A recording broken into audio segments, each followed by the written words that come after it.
Buenas noches, hermanos. Buenas tardes, noche ya. Vamos a... qué lucha.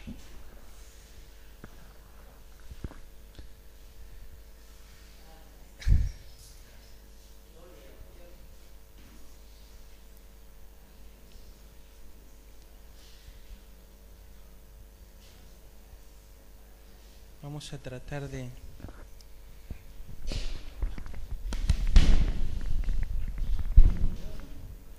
Está bien ahí. Vamos a venir un poquito más adelante.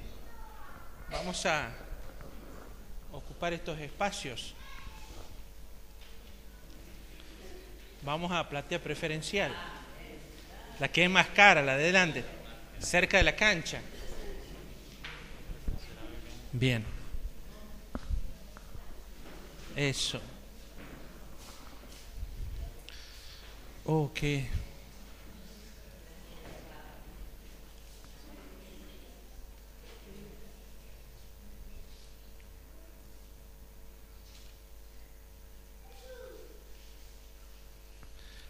Realmente no es fácil, no sé, mientras estaba sentado, no sé, mi cabeza estaba con una lucha, venía a mi mente esa expresión del apóstol Pablo cuando escribe a los Efesios y dice: no tenemos lucha contra carne y sangre, sino contra principados, contra potestades. Y esa es la vida cristiana. No, el problema no es con el hermano, el problema no es con el vecino, el problema no es con el jefe en el trabajo, ni con los compañeros de trabajo. La lucha va más allá. Ustedes saben que la palabra ahí, principado, de ahí viene la palabra principio. Es una lucha de principios, es una lucha de mente, es una lucha de... No sé si ustedes logran entender la dimensión, pero todo pasa por la cabeza. Y mientras estaba sentado tenía una lucha interna y me acordaba de este texto y le decía al Señor: Señor, protege mi cabeza, porque estaba en ebullición. Sentí una lucha que hace mucho que no me pasaba, pero hace mucho, les confieso. Voy a abrir mi corazón porque de esta noche se trata justamente de abrir el corazón. Y como nunca he sentido algo en mi cabeza, por eso antes de empezar yo quiero orar. Quiero que el Señor nos va a decir algo importante, porque esta resistencia que por lo menos yo estoy sintiendo se debe a un propósito, y creo que tiene que ver con que hoy vamos a conocer verdades. Antes de venir para aquí sacaba un texto y el texto que me daba era: y conoceréis la verdad, y la verdad os hará libre. Y hoy lo que vamos a hacer es justamente conocer la verdad. Hoy vamos a descubrir verdades, vamos a descubrir principios que yo les aseguro, pero les aseguro que puede cambiar nuestra calidad de vida para siempre. De aquí en más, hoy puede ser un día bisagra en nuestra vida. Puede haber un antes y un después. Yo les aseguro, porque a mí me llevó años comprender todo esto, lo que yo les voy a explicar ahora. Ustedes en 2 días, en 4 horas, van a aprender algo que a mí me costó muchos años y muchas lágrimas y muchas luchas. Así que es una bendición para ustedes, para mí también. Recordar, volver a estudiar estos temas ha sido un desafío para mí, porque implicaba también que yo tenía que ver mi alma y tenía que volver a enfrentarme con el Señor, volver a estar a cuentas con Dios, porque de eso se trata la vida cristiana, de todos los días estar a cuenta con Dios, para que podamos ser aprobados de su examen, de esos ojos de fuego, como cantábamos recién. Padre, gracias te damos por esta oportunidad. Gracias por habernos traído, Señor, en esta hora. Sabemos que no es fácil a veces venir. Sabemos que siempre están las excusas. Sabemos que siempre hay resistencia, pero te damos gracias porque este grupo, Señor, ha podido venir, tú los has traído, porque más allá de todo, tú los has traído para aquí. En el nombre del Señor Jesús te pido, Padre Santo, y con el auxilio del Espíritu Santo, que tú nos hables esta noche en primer lugar, que podamos abrir nuestra mente, que podamos agudizar nuestros oídos, que podamos abrir nuestro corazón, para que tú nos hables, Señor, en estos momentos difíciles que estamos viviendo, Señor, en toda la sociedad. Qué bueno es saber que hay un Dios que se preocupa por sus hijos, que quiere darnos lo mejor, Señor. Padre, en esta noche, saca de nuestra mente todo aquello que pueda obstaculizar tu hablar, Señor, que pueda obstaculizar tu enseñanza, tu palabra. Señor, límpiame a mí en esta hora. Cuida mi mente, cuida mis pensamientos, que tú seas el que guíes mi lengua, Señor. Te entrego mi mente, te entrego mis labios, te entrego mi corazón, Señor. En el nombre de Jesucristo. Amén. Amén. Sanidad interior. Qué importante que es. Qué importante que es. Ustedes saben que el término sanidad interior no aparece en la Biblia, no es bíblico el término. Pero sí hay un concepto que lo desarrolla el apóstol Pablo que tiene que ver justamente con la sanidad interior. Yo quiero que leamos un texto en Efesios capítulo 4. A ver, vamos a leer Efesios capítulo 4.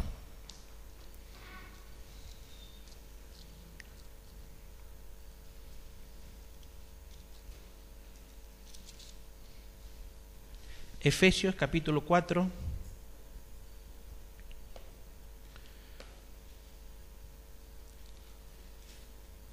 Dice, versículo 22, en cuanto a la pasada manera de vivir, despojaos del viejo hombre que está viciado conforme a los deseos engañosos y renovaos en el espíritu de vuestra mente y vestíos del nuevo hombre creado según Dios en la justicia y santidad de la verdad. Creo que esta es la definición bíblica de lo que podemos denominar sanidad interior.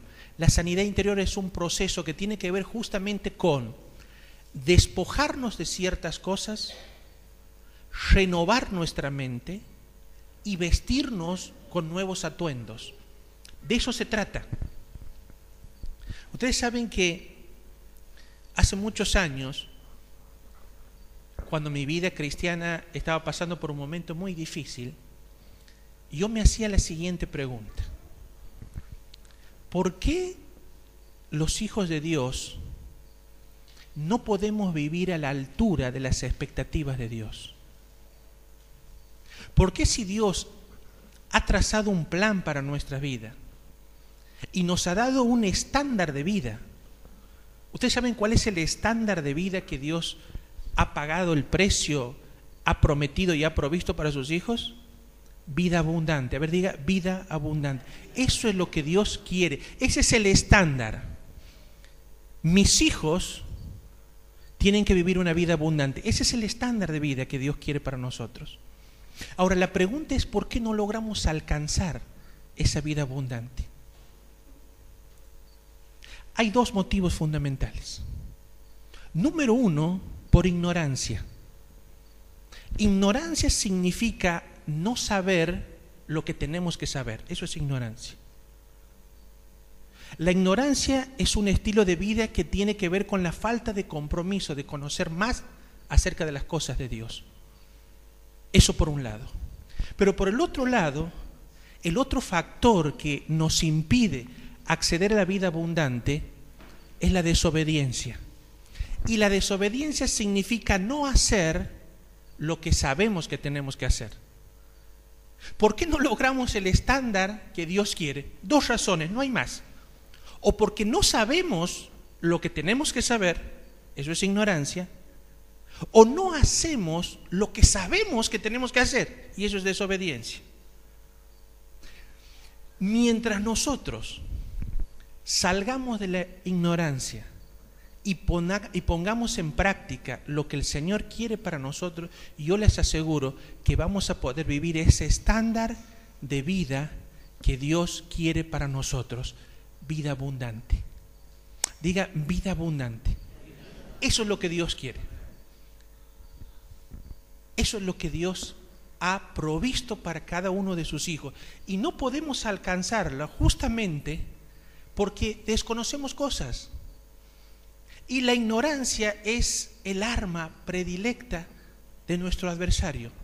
Hay un texto en el libro del profeta Oseas que ustedes lo deben conocer, que dice: mi pueblo pereció. A ver, ¿por qué? Porque le faltó conocimiento. Mi pueblo pereció porque le faltó conocimiento. Bueno, la ignorancia tiene que ver con desconocer ciertas cosas, ciertos principios que nos pueden facilitar una vida abundante. Ustedes saben que la vida abundante que Dios quiere tiene dos componentes fundamentales. Y digo esto a manera de introducción porque es necesario que aprendamos esto. Vida abundante significa, número uno, nivel de vida. Y número dos, calidad de vida. Dios quiere que tengamos nivel de vida. ¿Y eso qué significa? Nivel de vida significa tener aquellas cosas que el dinero puede comprar.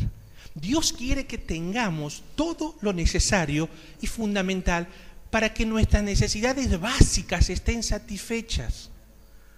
No es de Dios que sus hijos pasen por necesidades, no es de Dios, es mal testimonio. Ahora, ¿qué dirían ustedes? ¿No quedaría mal que un padre rico tenga un hijo que vive de la mendicidad? ¿Qué opinaría usted si usted conoce a un hombre poderoso, con mucho dinero, que tenga sus hijos que sean mendigos? ¿Eso es mal testimonio o no? Por supuesto que sí. Bueno, eso sucede cuando los hijos de Dios no podemos acceder a suplir nuestras necesidades básicas. ¿Y cuáles son nuestras necesidades básicas? Una vivienda digna, confortable.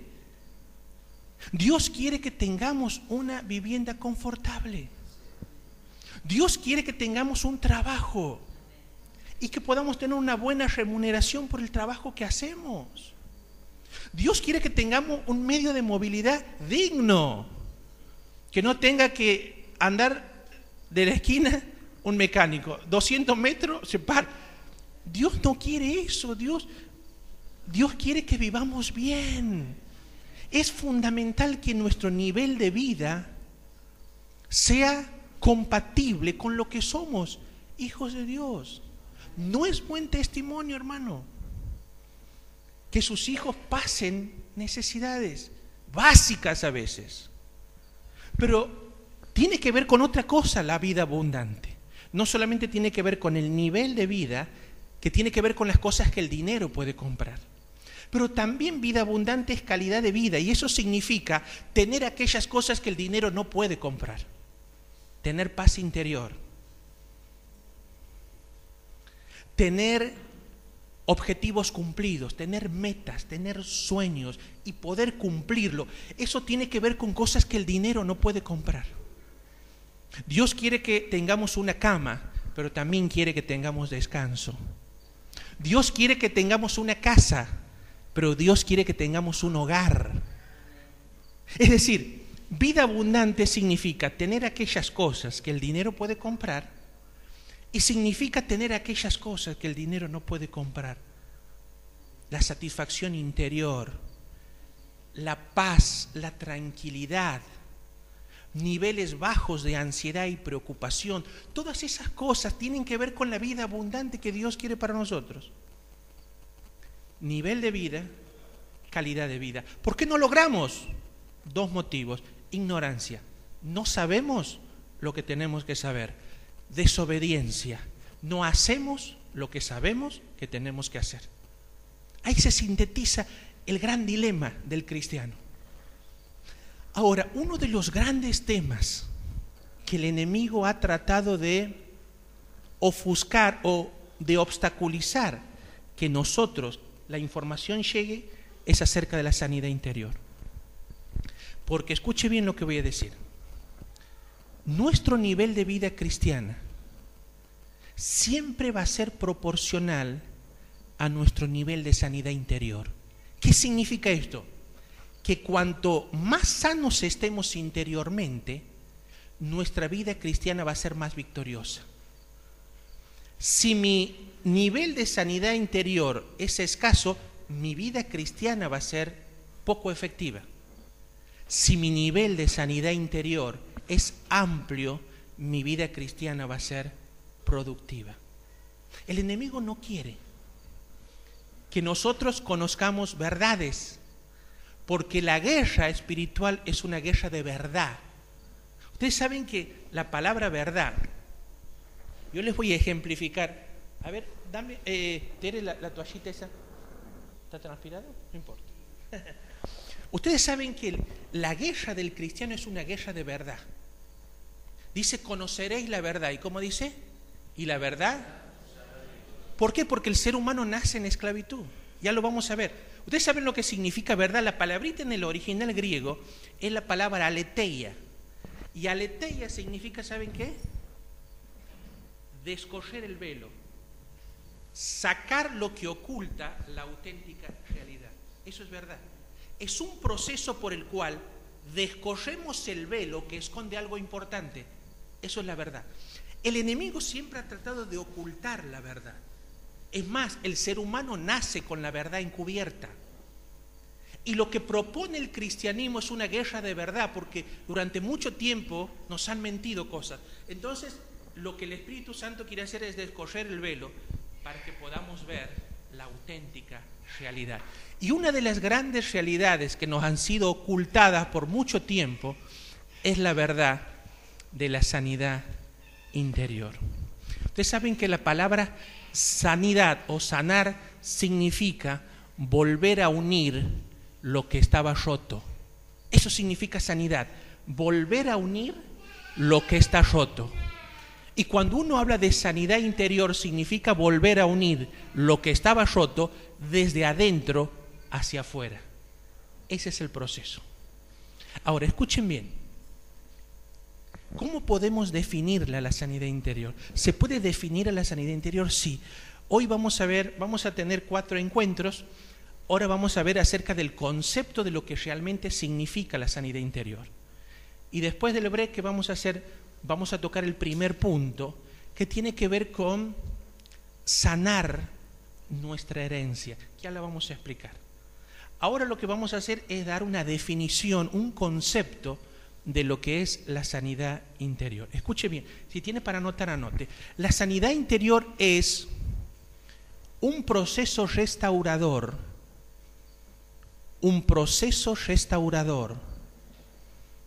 que tiene como objetivo sanar nuestro pasado. Es un proceso restaurador que tiene como objetivo sanar nuestro pasado para que el señorío de Cristo sea una realidad en nuestras vidas. A ver, vamos a tratar de repetir todos. La sanidad interior es un proceso restaurador que tiene que ver con sanar nuestro pasado. Y el objetivo final es el establecimiento del señorío de Cristo en nuestra vida. ¿Estamos? Bien. Entonces hay 3 elementos a considerar. Número 1, proceso restaurador. De eso se trata la sanidad interior, es un proceso restaurador. ¿Por qué? Porque el hombre es un ser caído que necesita ser restaurado. Eso es lo que la Biblia enseña. El hombre nace en esclavitud, nace físicamente vivo, pero espiritualmente muerto. Eso es lo que enseña la Biblia. Somos criaturas de Dios, pero somos hijos del diablo antes de la conversión. Es fundamental que entendamos esto. Cada niño que nace es una criatura de Dios, pero a la vez aunque es dura la palabra, es un hijo del diablo. El Señor le dice a los judíos que ellos estaban orgullosos de su raza, orgullosos de sus ancestros, orgullosos de su padre Abraham, orgullosos de ser el pueblo elegido por Dios. El Señor los enfrenta y les dice a cara descubierta: vosotros sois de vuestro padre el diablo, porque los deseos de su padre queréis hacer. Él ha sido homicida desde el principio y es padre de mentira. Esa es la cruda realidad. El ser humano antes de convertirse, es un ser caído que necesita ser restaurado. Es una criatura de Dios, pero a la vez es un hijo del diablo. Hasta que uno tiene un encuentro con el Señor Jesucristo. Ustedes saben que el pecado afectó los 3 componentes del ser humano. Ustedes saben que el ser humano pasa por 3 etapas, la humanidad. Antes de la caída, antes del pecado, Adán y Eva era una cosa. Después del pecado, Adán y Eva fueron otra cosa. Pero hay una tercera etapa. Después de la cruz, después de la conversión, el ser humano es otra cosa. Ahora es interesante que cuando el pecado entra en el jardín del Edén, va a romper el equilibrio entre el creador, criatura y creación. A ver, vamos a leer, las chicas que deben ser ágiles con la esgrima bíblica. 1 Tesalonicenses 5, 1 Tesalonicenses 5. Yo quiero que leamos unos textos para que la enseñanza pueda... 1 Tesalonicenses 5.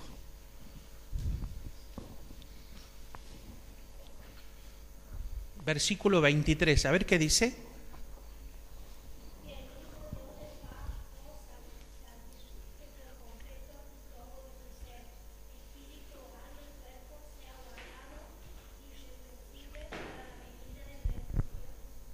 Ahí Pablo está revelando la estructura tripartita del hombre.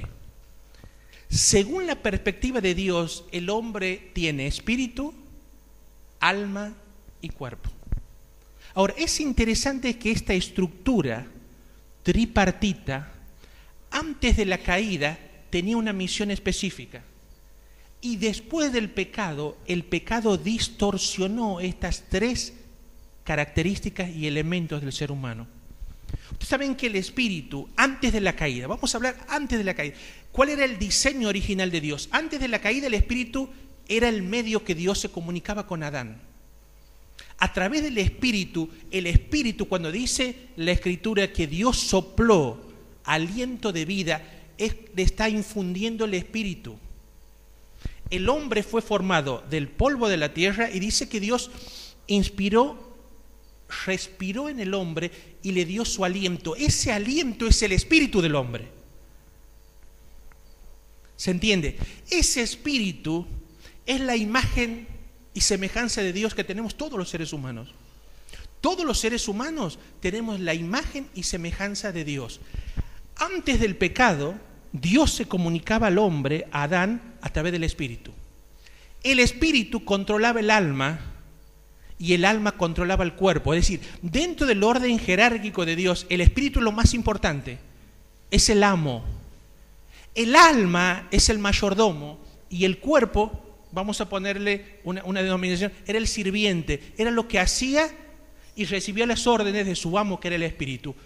Eso sucedía antes de la caída, antes del pecado. Cuando el pecado vino y tocó a nuestros primeros padres, Adán y Eva, el espíritu quedó bloqueado a la presencia de Dios. El espíritu quedó manchado por el pecado. Y eso, y aquí viene un asunto muy importante, esto abrió las puertas para la influencia del reino espiritual maligno, que antes no tenía acceso al hombre, porque el hombre se comunicaba directamente con Dios. Es decir, que el pecado lo que hace es alejarnos de Dios, separarnos de Dios, mantenernos incomunicados con Dios, pero a la vez abre la puerta a la influencia del reino espiritual maligno. ¿Me siguen hasta ahí? Eso produjo el pecado. A nivel del alma, el pecado afectó el alma. Ustedes saben que el alma tiene 3 facultades: pensar, sentir, actuar. Nuestra alma es el centro operativo del ser humano. Todos nuestros procesos de información, todo lo que pasa en nuestra vida, sí o sí, deben atravesar por el alma. El alma es el asiento de la personalidad. Y el alma tiene 3 facultades: capacidad de pensar, capacidad de sentir y capacidad de decidir. Cuando el pecado entró en el hombre, alteró su mente, sus sentimientos. Dice que el hombre, cuando pecó, tuvo que temor, tuvo miedo. Ahí se activaron los sentimientos negativos, los sentimientos displacenteros, las emociones desagradables, como el miedo y el temor, se despertaron cuando el pecado entró en el hombre.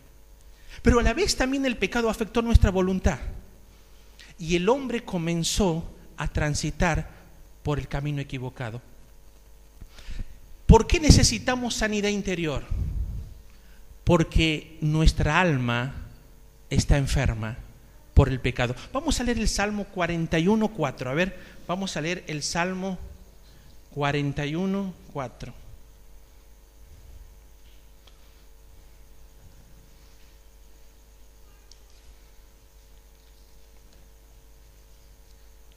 Salmo 41:4, ¿lo tenemos?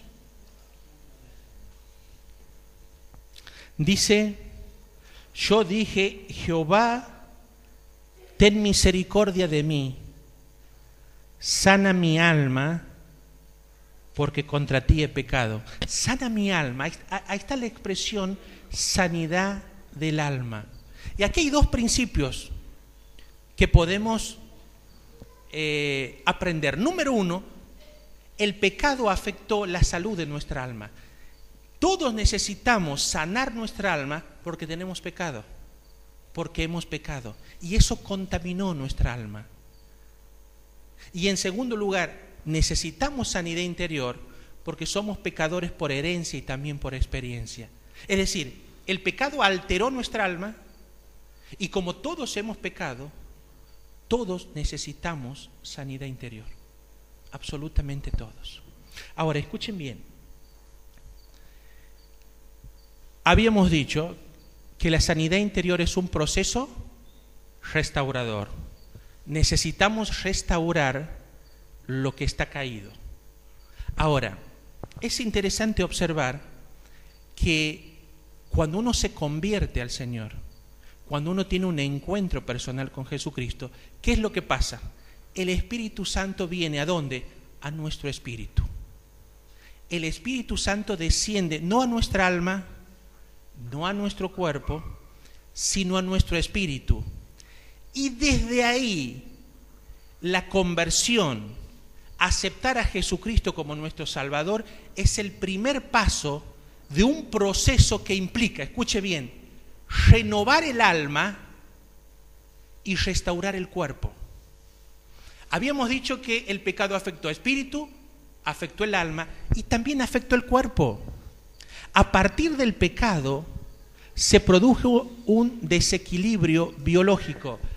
Se alteró la función de las células de nuestro cuerpo y ahí vino la enfermedad. La enfermedad siempre es consecuencia del pecado. La enfermedad existe, la muerte física, porque vino el pecado. ¿Se está entendiendo? Lo que ofrece el cristianismo, lo que ofrece la cruz del Calvario, lo que ofrece Dios es regenerar nuestro espíritu. Eso lo hace en el momento de la conversión. Renovar nuestra alma, eso lo hace en un proceso progresivo que vamos a ver. Y en tercer lugar, el cristianismo propone nuestra restauración física. Nuestra restauración física. El hombre puede encontrar sanidad física en la cruz del Señor Jesús. Dice Isaías 53 que Él llevó nuestros pecados. Eso habla de la condición espiritual. Dice que llevó nuestros dolores. Eso habla del alma. Y dice que llevó nuestras enfermedades. Esto habla de la parte física. En la cruz encontramos sanidad para nuestro espíritu, sanidad para nuestra alma, sanidad para nuestro cuerpo. Después del pecado, Dios tenía un plan, y el plan era enviar a su Hijo Jesucristo. Y el propósito del cristianismo es justamente volver a colocar al hombre en el mismo nivel que tenía antes de la caída. Pero ¿cómo? Todavía aún persiste nuestra carne, esa naturaleza que se rebela contra Dios. Por eso Dios propició que el Espíritu Santo, esa nueva fuerza, viva adentro de nosotros, para que a partir de ese momento el Espíritu Santo pueda obrar, comenzando en el Espíritu, afectando nuestra alma, repercutiendo en nuestro cuerpo. Espíritu, alma y cuerpo. ¿Por qué les explico esto? Porque la sanidad interior tiene que ver con todo esto. La sanidad interior es un proceso que tiene lugar ¿en dónde? En el alma. A ver, yo quiero que eso quede bien grabado.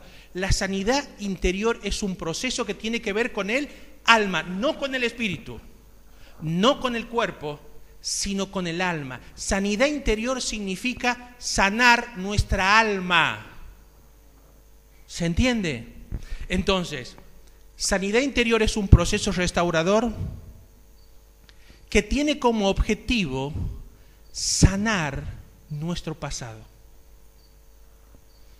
La sanidad interior siempre apunta hacia atrás, nunca hacia adelante. Ustedes saben que existe una diferencia entre lo que es sanidad interior y lo que es discipulado. Escuche bien, el discipulado siempre mira hacia adelante, la sanidad interior siempre mira para atrás. Ambos tienen un punto en común, que es establecer el señorío de Cristo.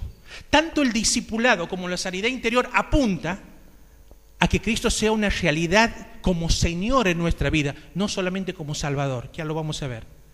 Entonces, el objetivo de la sanidad interior es sanar nuestro pasado, curar nuestros traumas, abandonar nuestros hábitos pecaminosos. ¿A dónde apunta la sanidad interior? Anote 3 cosas fundamentales. Uno comienza a sanarse ¿cuándo? En primer lugar, cuando sanamos nuestra herencia. Ya lo vamos a ver. Sanamos nuestra herencia.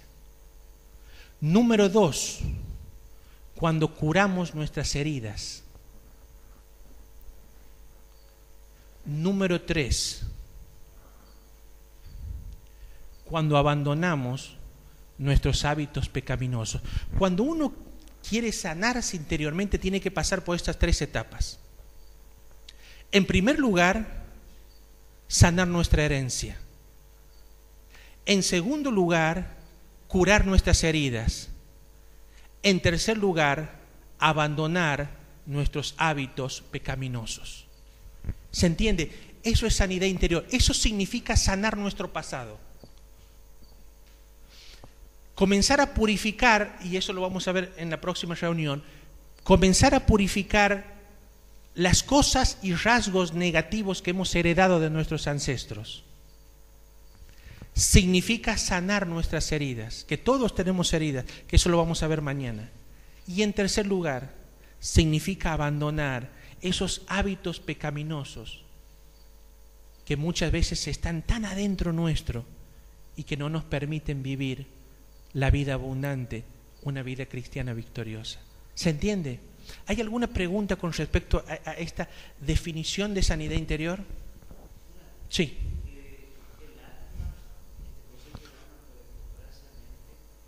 Sí, cuando la Biblia habla de mente, habla de alma.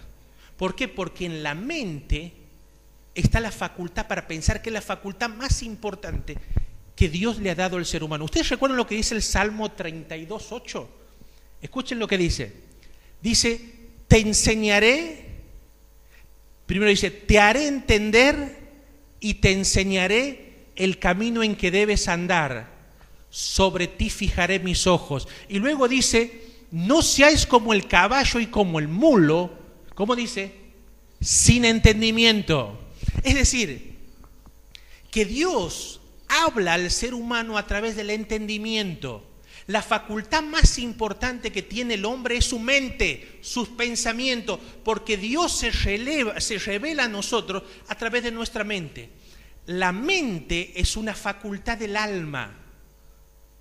Cuando uno habla de corazón, cuando la Biblia habla de corazón, está hablando del alma. Cuando habla de mente, está hablando de alma. Cuando habla de acciones y conductas, está hablando del alma. El alma es el centro de control del ser humano. Ustedes, hay un texto ahí que en otra traducción, dice cuando Dios creó al hombre y sopló en él aliento de vida, dice Génesis 2:7, que el hombre fue, en esta versión dice, un ser viviente, pero en el original dice, el hombre es un alma viviente. Por eso dice el profeta, el alma que pecare, esa morirá. No dice el espíritu que pecare, no dice el cuerpo que pecare.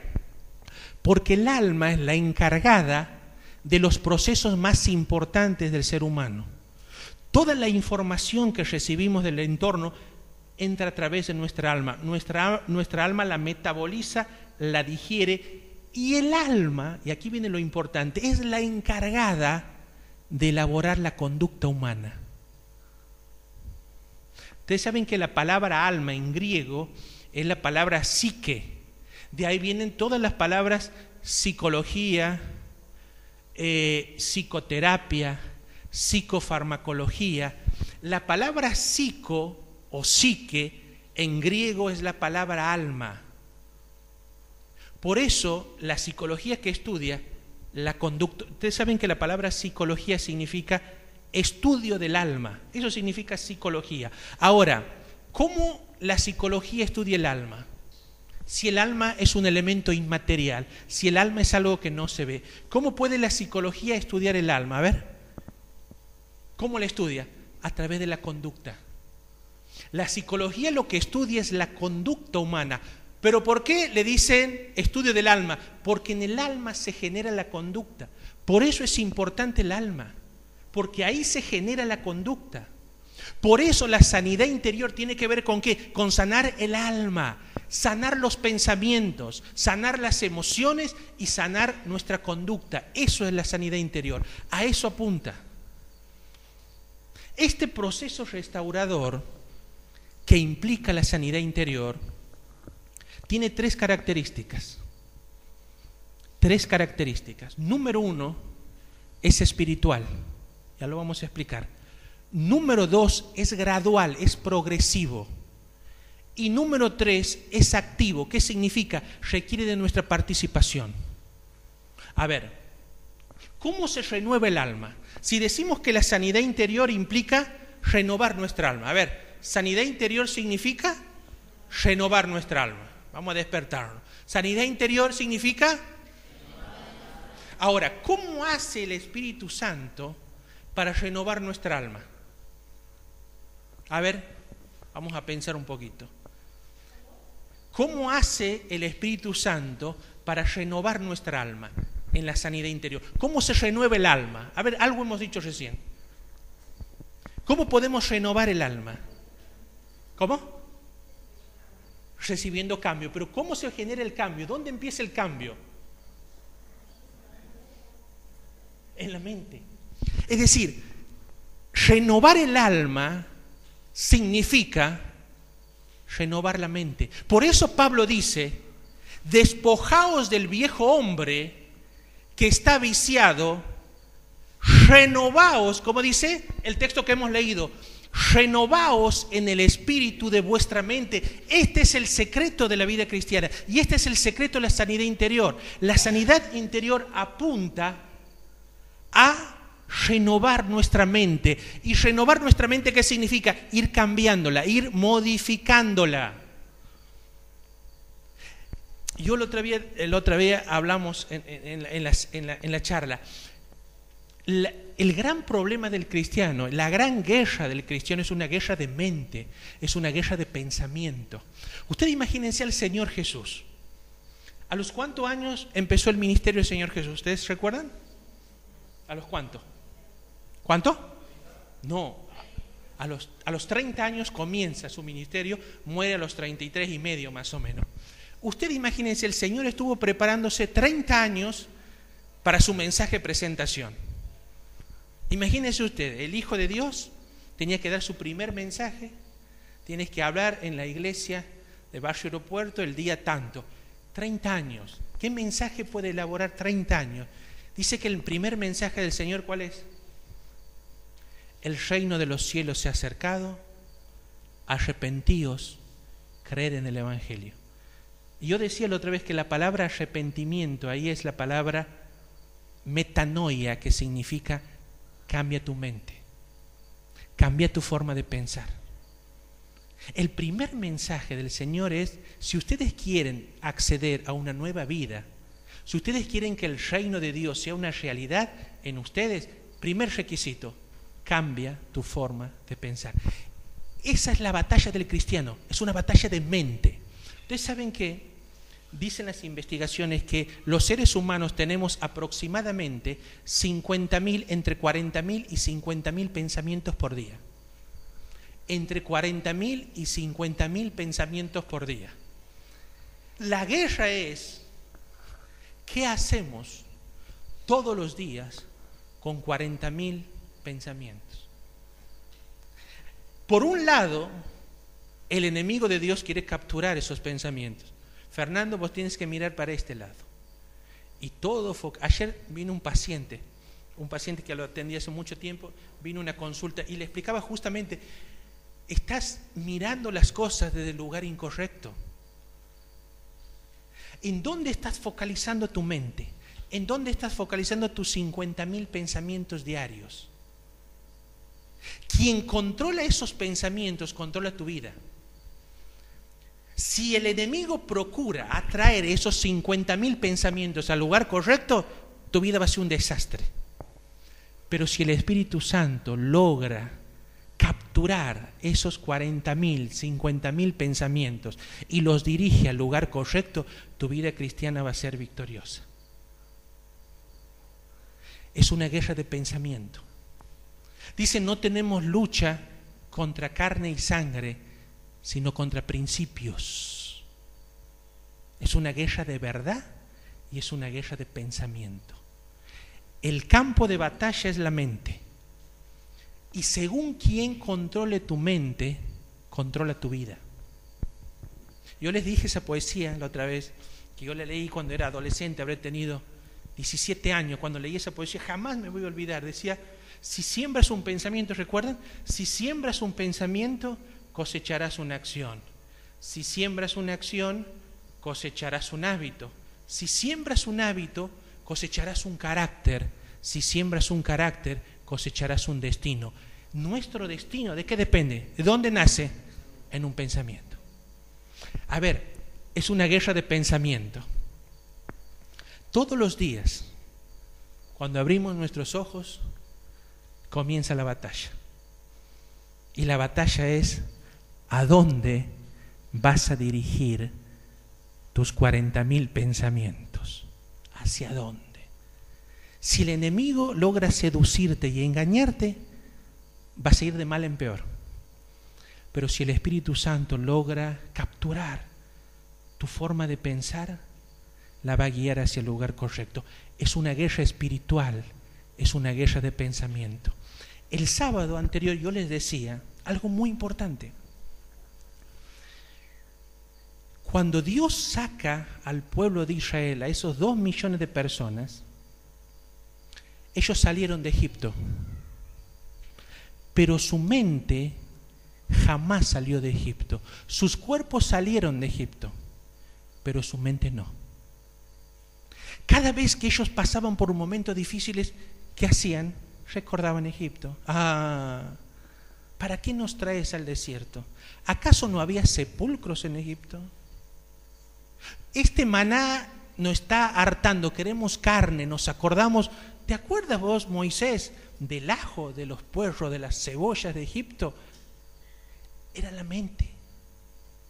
Sus cuerpos estaban fuera de Egipto, pero su mente, sus estructuras de pensamiento, sus paradigmas, eran paradigmas de Egipto.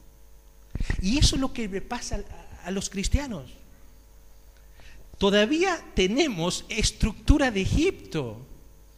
Y cada vez que pasamos por un momento difícil, o retrocedemos a Egipto, o si no nos proyectamos hacia la tierra prometida. Hay dos opciones.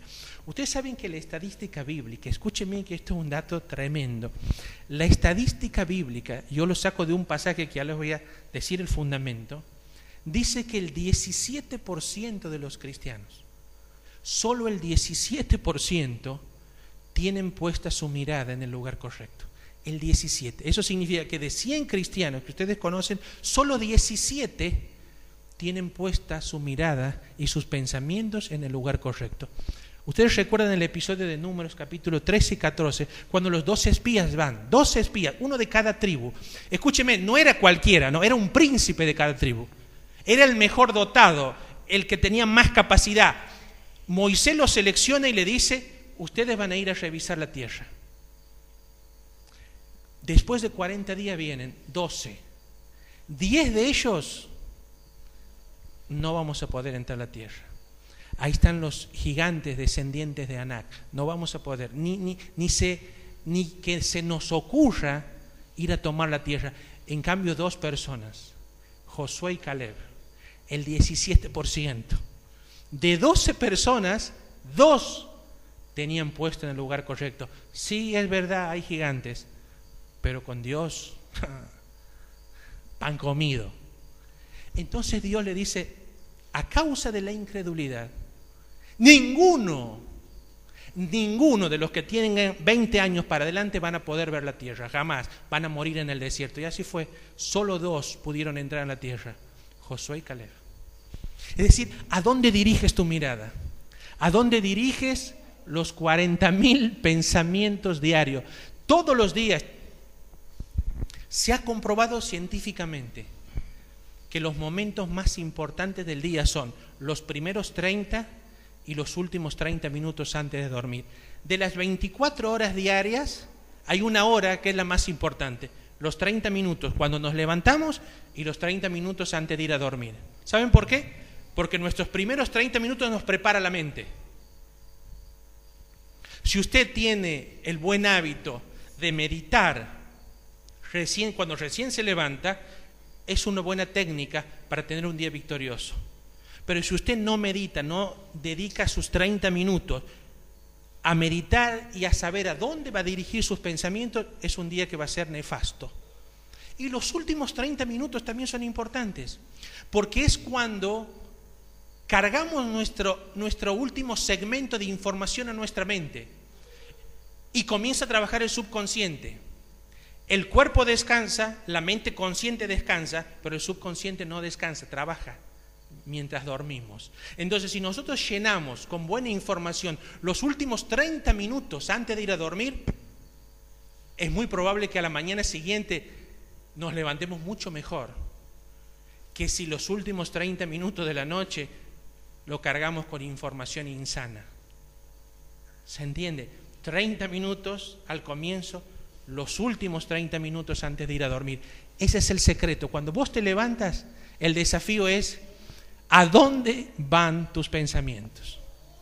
Ese potencial de 40.000 pensamientos diarios, ¿a dónde vas a dirigir? Según como sea, o según hacia dónde vayan esos pensamientos, va a ser nuestro día. Es un proceso espiritual. Y lo que decía recién, no es contra carne y sangre, no es contra el vecino, no es contra el novio, no es contra la novia, no es contra el compañero de trabajo, no es contra el jefe.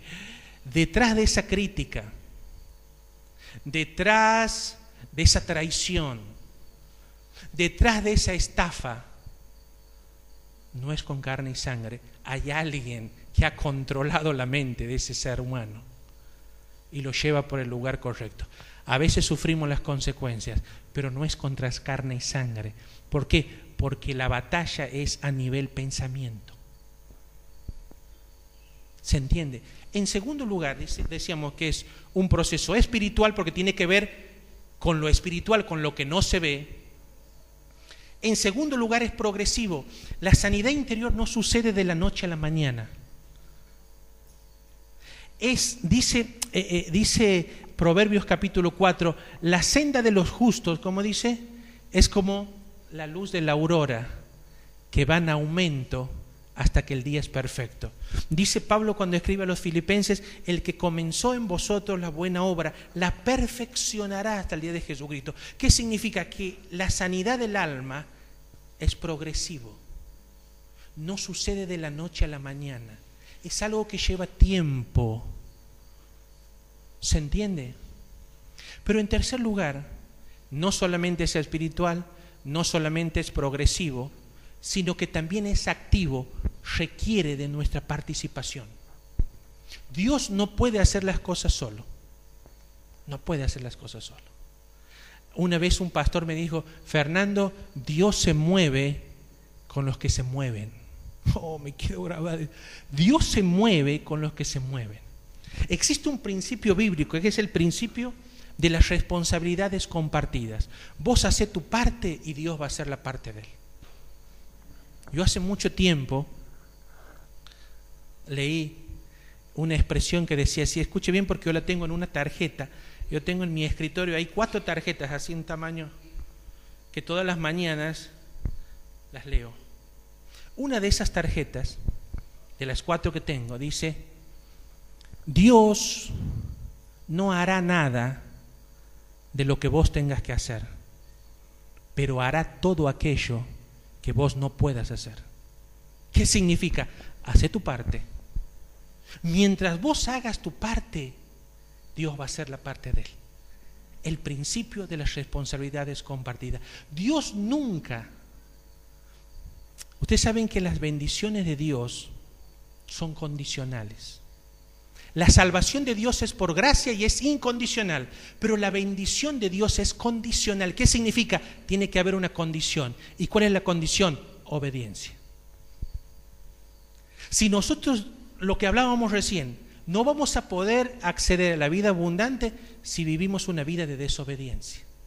La desobediencia impide que Dios se manifieste en nuestra vida. Entonces, es un proceso espiritual porque tiene que ver con nuestros pensamientos. Es un proceso progresivo porque nadie se sana de la noche a la mañana. Y en tercer lugar, es un principio, tiene la característica de ser, habíamos dicho, espiritual y activo. ¿Por qué? Porque requiere de nuestra participación.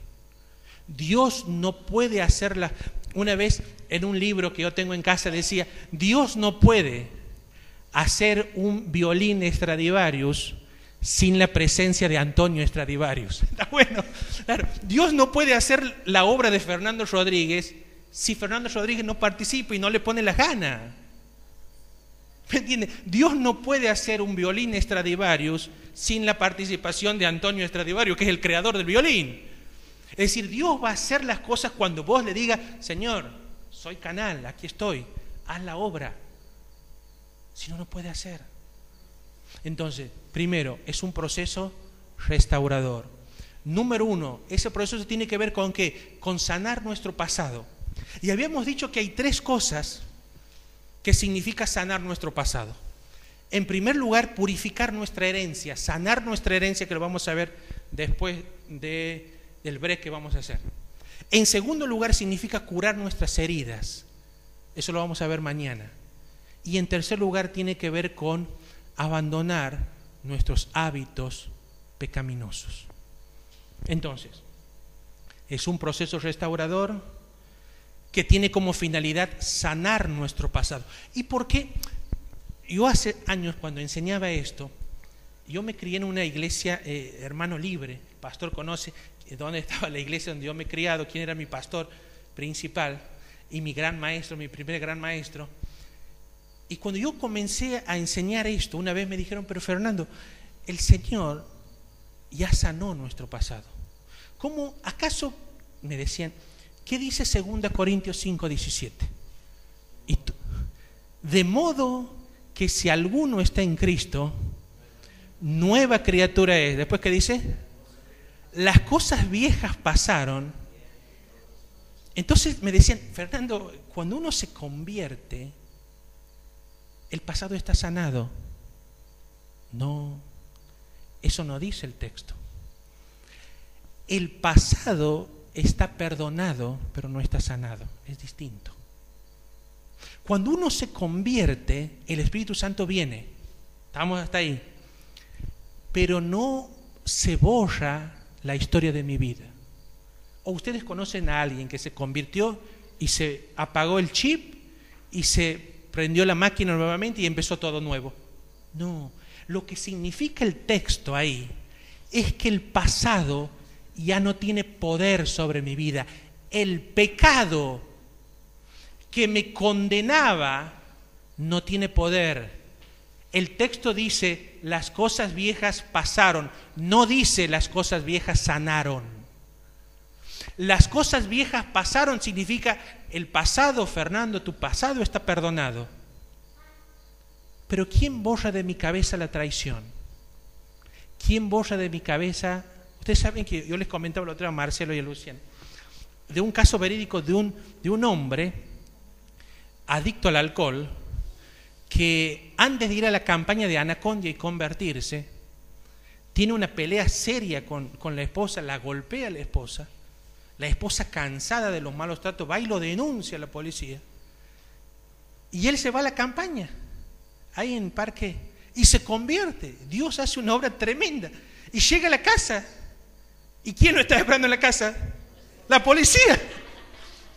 La primera noche de cristiano, ¿en dónde la pasó? En la cárcel. Las cosas viejas están perdonadas, pero no.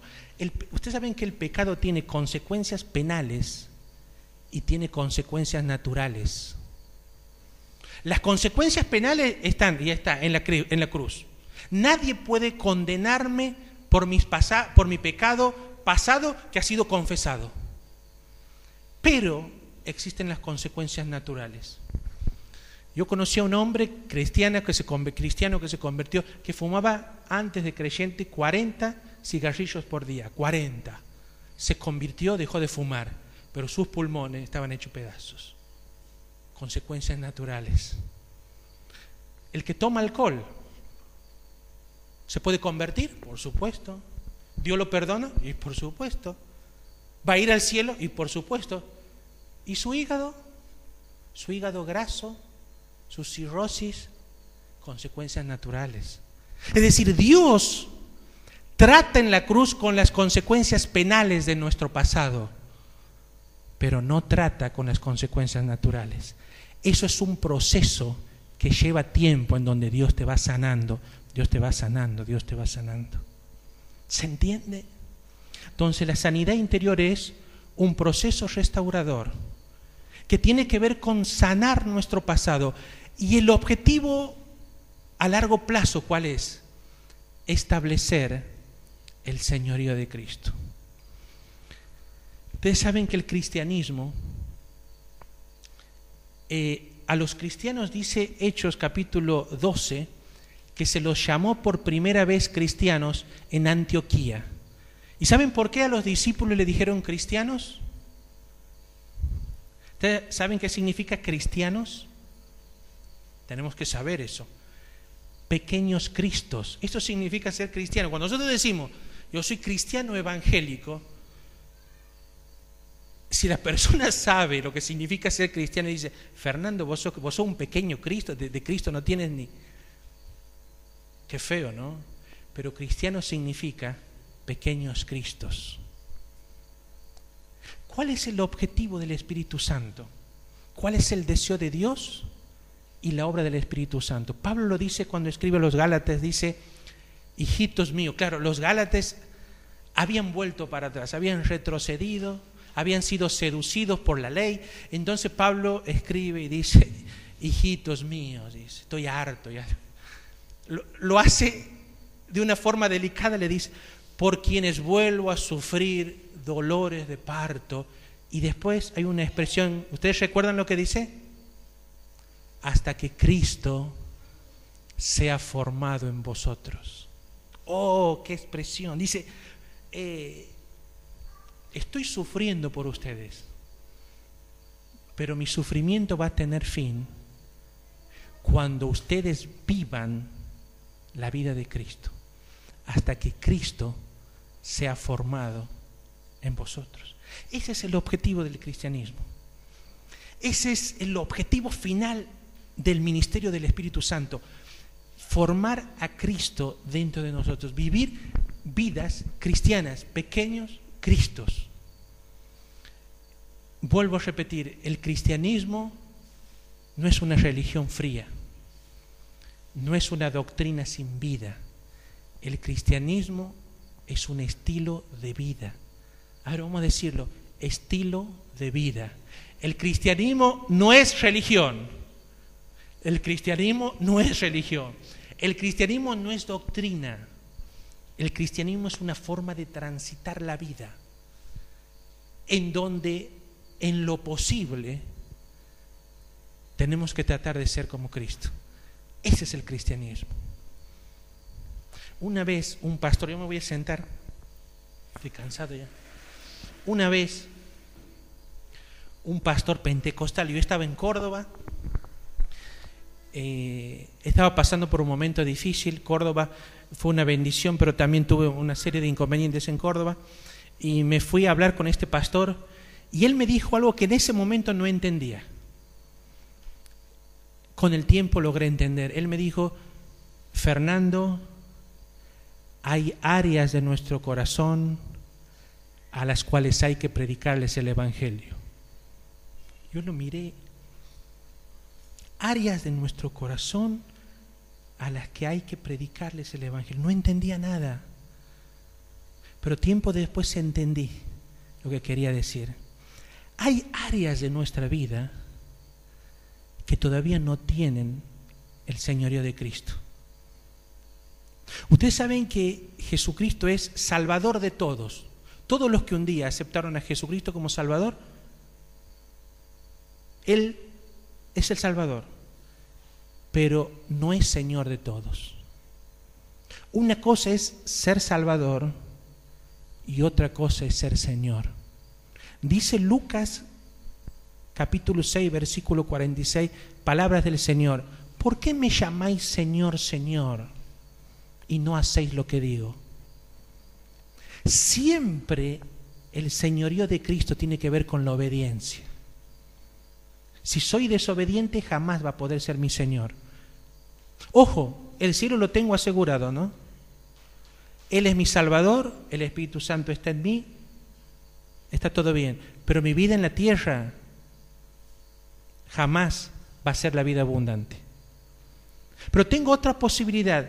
Dios quiere ser mi Señor, porque el objetivo de la sanidad interior es que Él sea Señor, no solamente Salvador, sino Señor.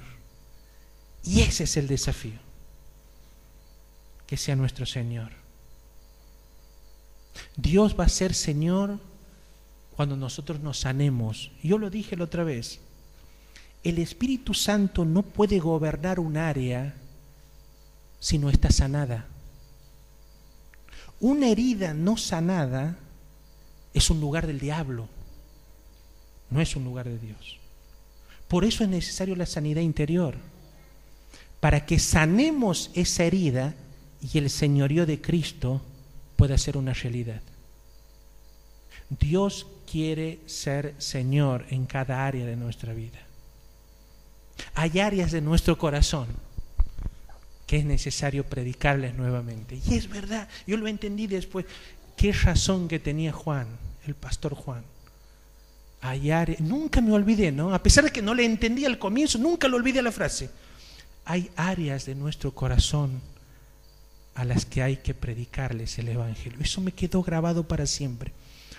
Ustedes saben que en el mensaje a las 7 iglesias del Apocalipsis, la última iglesia, el pastor la otra vez mencionaba algo, es la iglesia de la Odisea. Y es un mensaje duro. Y la iglesia de la Odisea la podemos aplicar, o algunos teólogos la aplican, que es la iglesia de este siglo.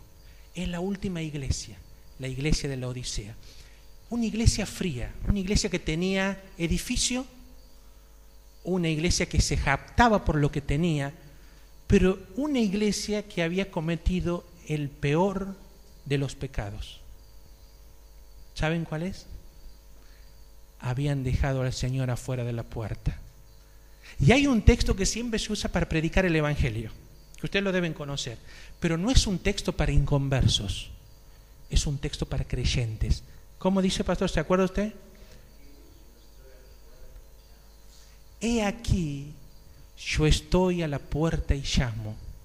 Si alguno oye mi voz, abre la puerta, entraré a él, cenaré con él y él conmigo. No es para inconverso,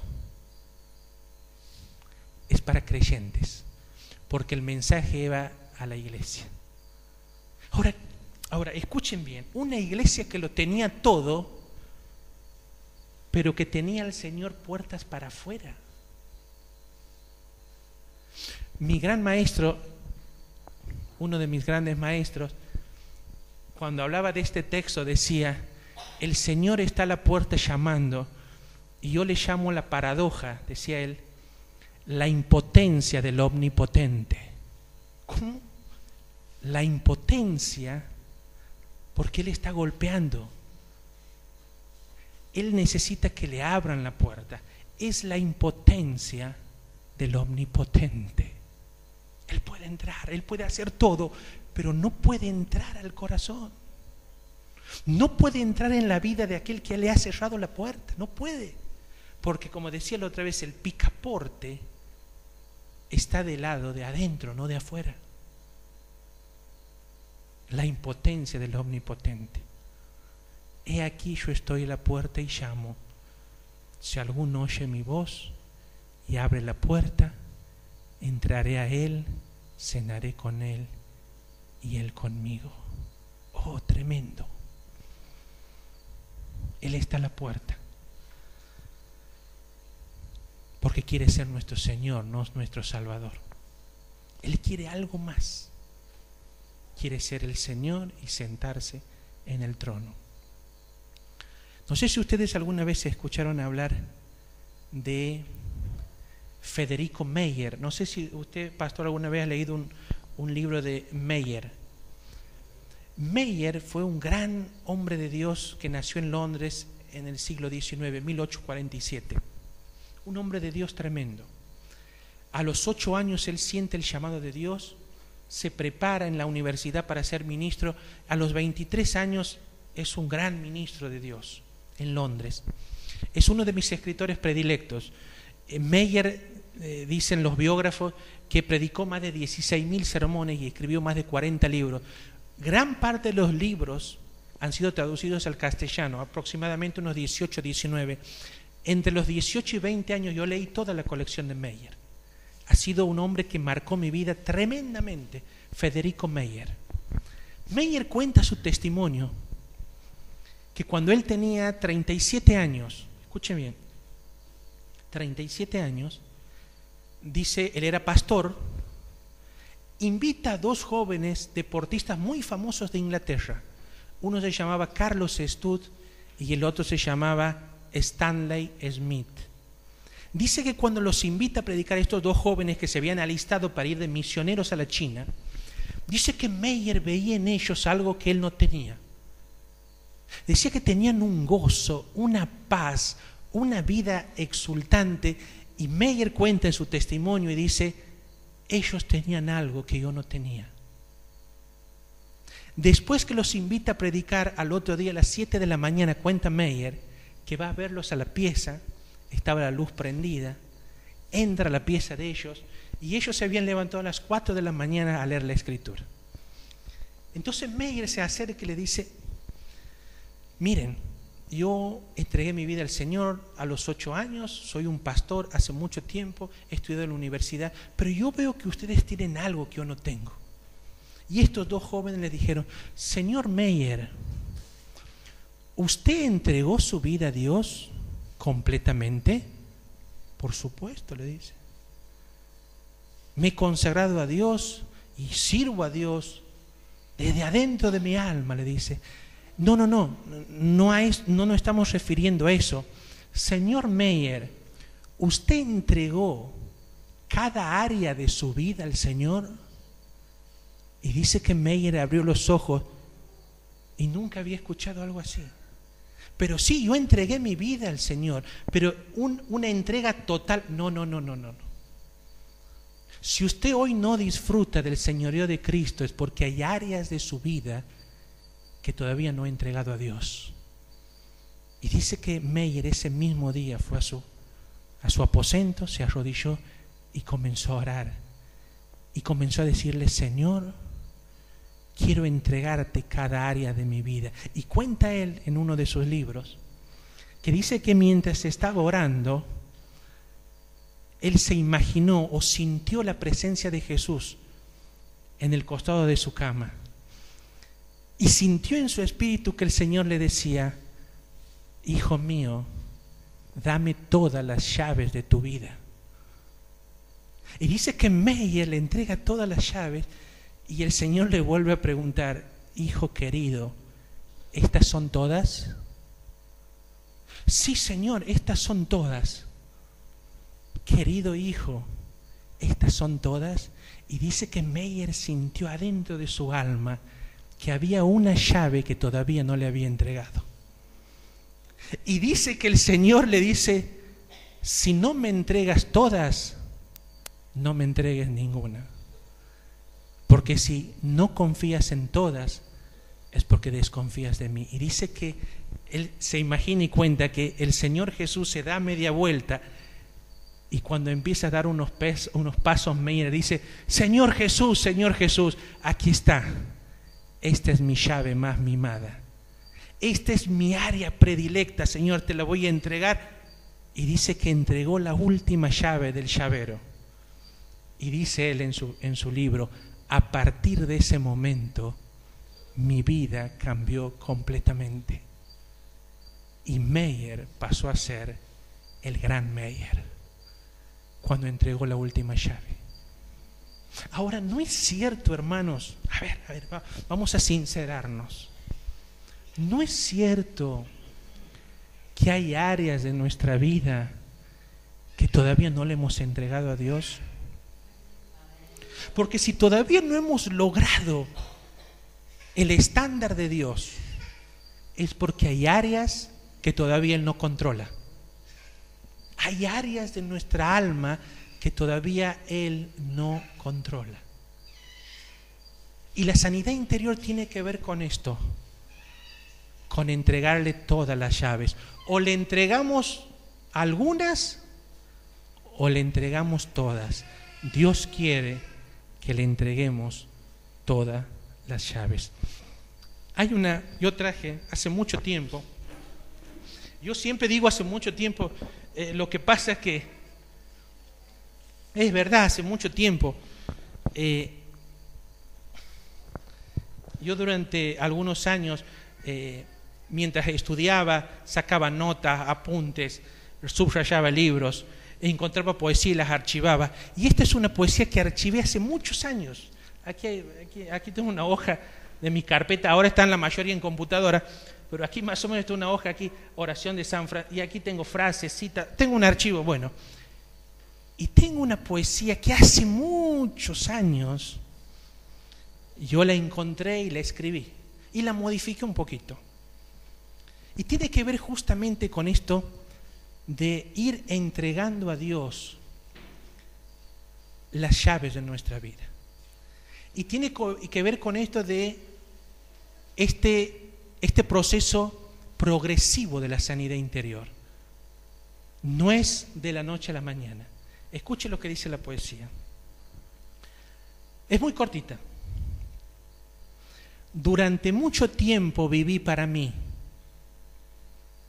Tu suave llamar percibía, mas mi corazón rebelde declaraba: nada de ti, todo de mí. Pero me encontraste y te vi en la cruz, y tu maravilloso amor comprendí, y en mi corazón suavemente resonó algo de ti, mucho de mí. Mas tu espíritu me atrajo más a ti. Yo menguaba, tú crecías. Y dije con amor y anhelo: mucho de ti, poco de mí. Y termina la última estrofa y dice: y por fin me venciste, porque tu amor es inmenso. Y comprendí el secreto de la vida. Todo de ti, nada de mí. De eso se trata. Juan el Bautista dice, ustedes recuerdan ese episodio, dice que Juan el Bautista estaba bautizando a orillas del Jordán y vienen sus discípulos y le dicen: maestro, maestro, el otro, aquel de quien tú diste testimonio, está hablando del Señor Jesús, está bautizando y todos vienen a él. Querían despertarle, hincarle a Juan el Bautista, ¿qué es lo que iba a decir? Y Juan el Bautista, sabio, dice: nada le es dado al hombre que no venga desde el cielo. Y termina la expresión diciendo: porque es necesario que él crezca y que yo mengüe. Qué hermosa frase. Es necesario que él crezca y que yo mengüe. De eso se trata, de que él crezca. No es fácil, no digo que sea fácil. La mente de Egipto está ahí, el mundo que te seduce, el medio ambiente que a veces te hace reaccionar mal, personas que te critican, que te agreden, que te estafan. No es fácil, pero tenemos que estar. El desafío es que él crezca y que yo mengüe. A ver, yo quiero que hagamos un ejercicio. A ver, ¿quién tiene lápiz y papel? A ver, ¿quiénes no tienen? A ver, ¿quiénes no tienen? Ahí, pastor. A ver, ahí, no tienen aquí. Marcelo no tiene, Sonia no tiene, un montón no tienen. Yo les he dicho que vengan con lapicera y papel. A ver, yo quiero que hagamos un ejercicio antes de orar. Que nadie vea lo que escribe el compañero o el que tiene al lado. Pero vamos a ser honestos y sinceros. Qué bueno sería que podamos anotar en un pedazo de papel cuál es esa área de nuestra vida que todavía no le hemos dado al Señor. Porque todos tenemos un pecado al cual mimamos. Todos tenemos un sector de nuestra alma que no, hasta ahí llega, Señor. Todo te lo doy, menos eso. Ese espacio es mío y de nadie más. Puede ser un pecado, puede ser un hábito, puede ser algo que ni siquiera tu esposa lo sabe, ni siquiera tu esposo lo sabe. Lo sabes vos y lo sabe Dios, nadie más. Yo quiero que hagamos algo. Los que no tienen papel, yo quiero que sean misericordiosos y piadosos y le den un pedazo de papel a los que no tienen. Yo no traje las lapiceras del otro día, pero aquí hay papel. Yo quiero que un pedazo de papel, aquí es un pedazo nomás, ahí hay. Vanessa está repartiendo. Vanessa ha venido preparada.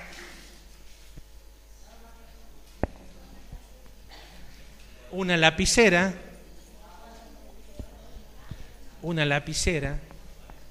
Nadie mire. Luciana, vos no mire lo que escribe Marcelo, ¿no?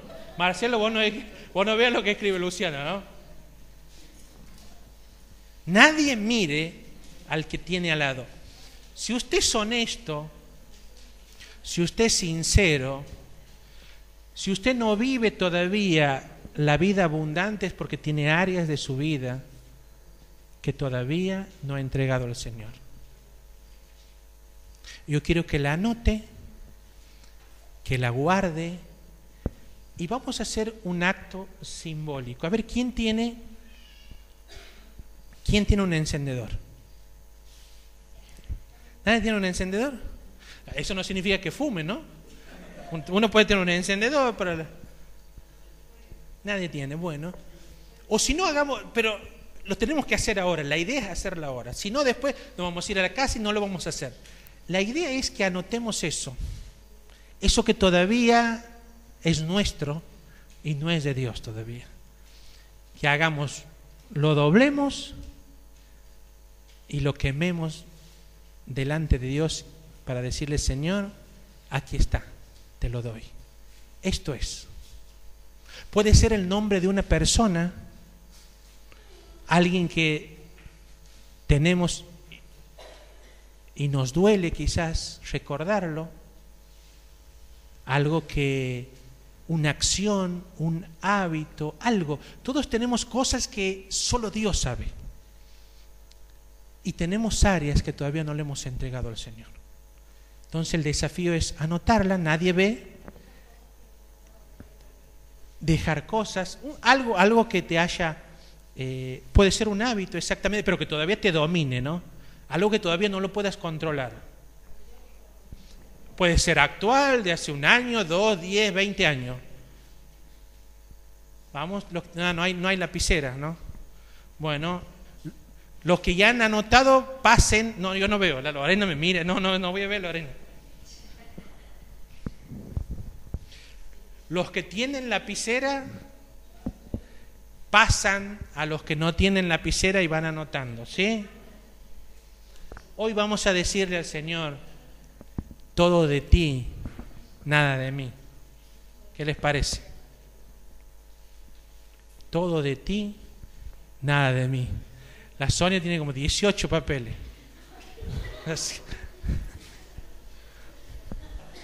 Todo vale, todo vale, todo vale, todo vale. Todo vale, todo vale. Los que no tienen lapicera le pasan a los que tienen lapicera. Eso que tenemos ahí, y a veces quizá nos dé vergüenza confesarlo, por eso no le hemos dicho a nadie. Por supuesto, sí, sin duda puede ser, sí. Algo que todavía no le hemos entregado al Señor. Ya lo tenemos. Los que tienen lapicera pasan a los que no tienen lapicera. Puede ser una cosa, puede ser un área, puede ser un pecado, puede ser un vicio, puede ser lo que hoy está impidiendo que el Señor tenga el pleno control de nuestra vida. De eso se trata el ejercicio. Después vamos a orar. ¿Una qué? Sí, una costumbre, por supuesto. Todo aquello que impide que el Señor tenga el control absoluto de nuestra vida. Todo eso.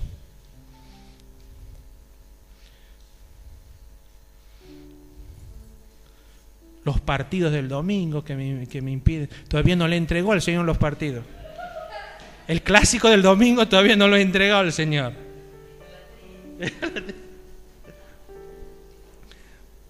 El rojo y blanco, el azul y el amarillo.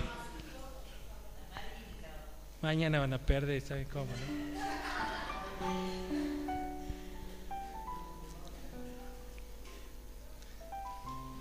Bueno, lo tenemos. Los que tienen lapicera pasan a los que no la tienen y anotan.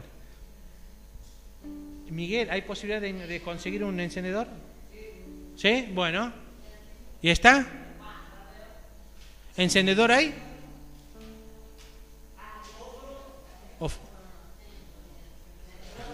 ¿Encendedor puedes? No hay encendedor.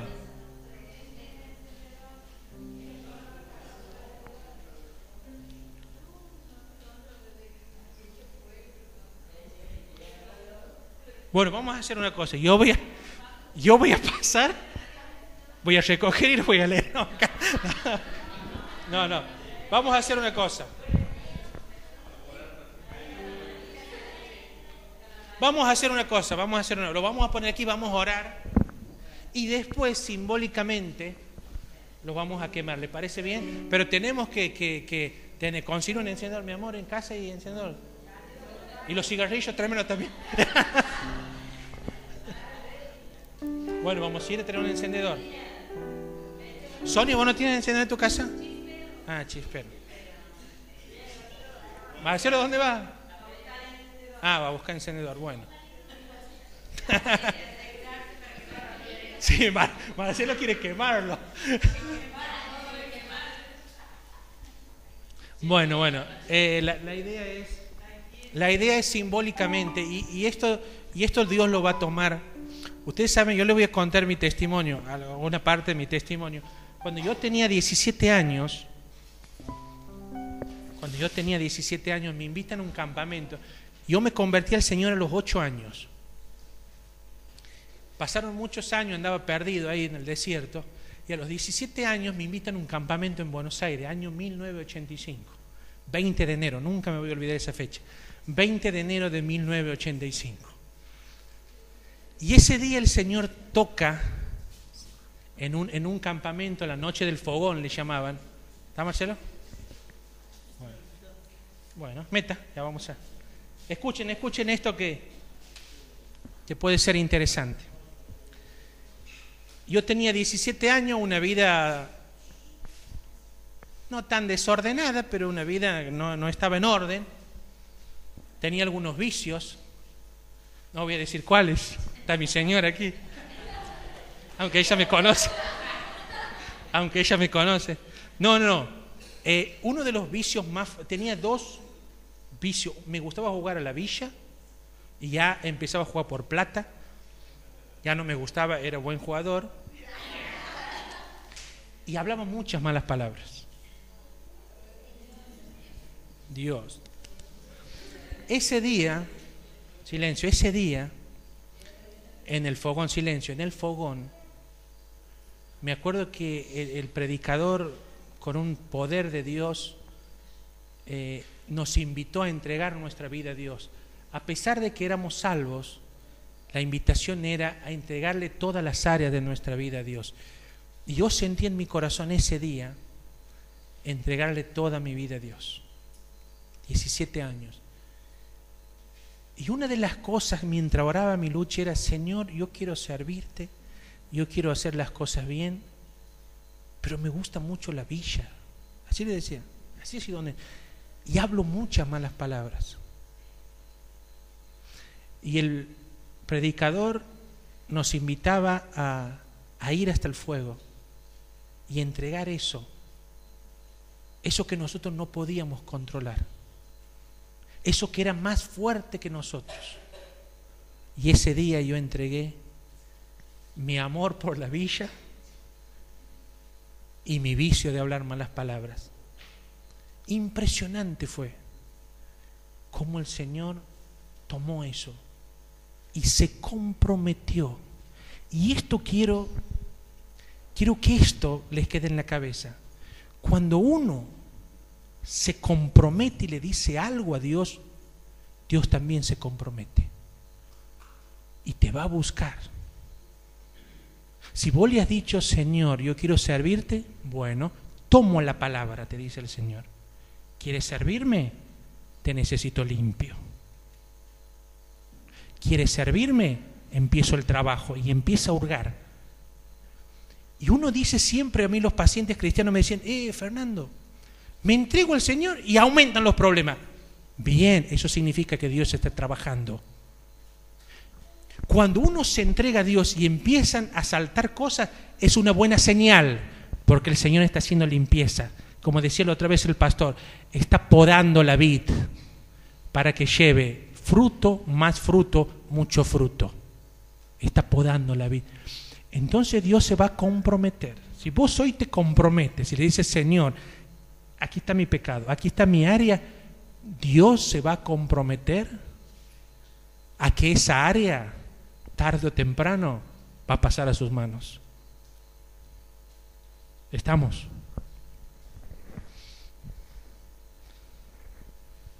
Pablo entrega un cuaderno.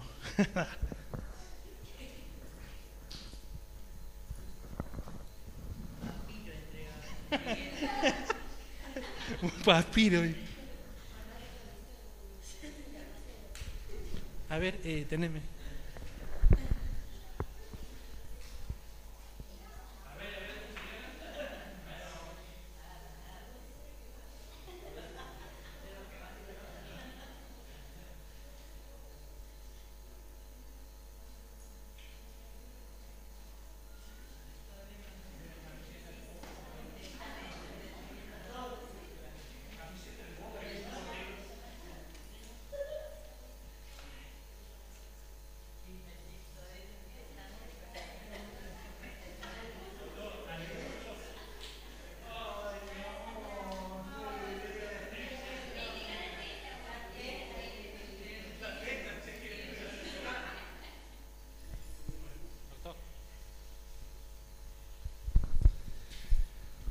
Padre Celestial, gracias por estos momentos, Señor.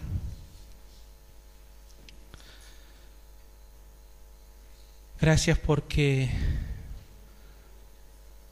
nos salvaste, porque pagaste un precio muy alto para poder salvarnos, Señor. Pero, Señor, queremos esta noche hacer un compromiso y pedirte, Señor, que tú tomes el control pleno, Señor. Ya no queremos solamente que sea nuestro Salvador. A partir de ahora queremos, Señor, que tú seas nuestro Señor. Te queremos confesar, Señor, ese pecado, ese vicio, esa debilidad, esa mala costumbre, Señor, que nos aleja de ti, que no nos permite tener una vida plena, que nos impide tener victoria sobre victoria. Ese pecado, Señor, que solamente lo sabes tú y nadie más, ni siquiera nuestros seres queridos. Padre, hoy queremos entregarte la última llave, esa que durante mucho tiempo la hemos tenido en nuestro poder. Padre, danos la predisposición para poder cambiar a partir de hoy. Señor, queremos comenzar un proceso de sanar interiormente. Queremos que tú vayas renovando nuestra mente, Señor.